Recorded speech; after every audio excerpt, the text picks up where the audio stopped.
around about the 1980s, early 80s, Tranmere in the 4th Division and having a tough time financially in particularly. And we're at the point really of probably going out of business. The fans got behind a scheme to try and get, the club to stay alive again. And Wirral Borough Council at that time decided to give a loan to the club of about £200,000 to help them. And it did keep them alive, and it made them stay in the league and carry on. Of course, the period then from 1980 to 87, you had the issues with Bruce Osterman coming in and taking over, and things didn't improve a great deal. And when you got to about 87, the club actually was on the point of being insolvent. Thankfully, Peter Johnson, God bless him, I'm sorry to see his passing. Peter came in with Frank Corfe and bought 260,000 of the shares of Bruce Osterman and helped to save the club at that time. Now, I just arrived in 87 as the Director of Leisure Services and Tourism, as you said. And I was just called to a meeting in 88, early 88, I think it was, that our Chief Executive was there, as was Peter Johnson, Frank Corfe and myself. And the reason I was called to the meeting was because at that stage, the £200,000 loan that we'd actually given to Tranmere Rovers, unfortunately, they hadn't been able to pay any of it off. And with accrued interest at that stage, it stood at something like £350,000. The club still wasn't totally solvent. So we were there to look at how we could sort of solve this problem. And basically, I just came up with the idea that at that time, there were clubs getting a lot of sponsorship. It was more common for sponsorship. So I suggested, well, if we sponsored the club and if we kind of asked for lots of different benefits to the local authority by sponsoring the club, we could actually serve the purpose of paying off the loan that we'd already given to them, which stood at 350,000. So after a lot of talk about it, what the package would be, what the benefits would be, we came up with the idea that we would pay a sum of £50,000 a year until the loan was paid off as a sponsorship deal.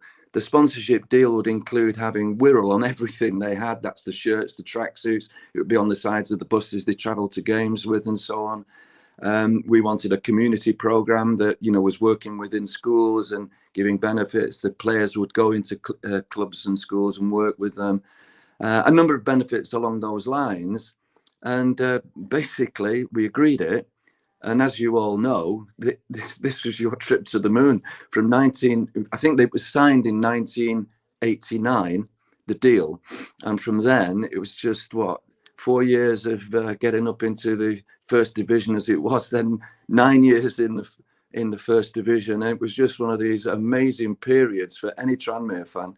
And as a new Tranmere fan, I just remember it as just a wonderful period. So what happened was then, because it was so successful, we were getting what I had to do every sort of 5 or 6 years with the deal was to go to our district auditor and prove that this amount of money we were paying out for the sponsorship of 50,000 was a benefit to the ratepayers. And basically every year we had to produce a report that said what was the benefit. And the benefit was primarily we were able to evaluate if we'd have had to pay for sponsorship and advertising itself in the normal way to get the name of Wirral on the map and to make people understand that we were a good tourism area and so on. We did this evaluation of it, and the evaluation proved regularly that the benefit that we would have had to have paid for that kind of publicity was something like 4 to 5 times the £50,000 we were paying in sponsorship. So it was a big success.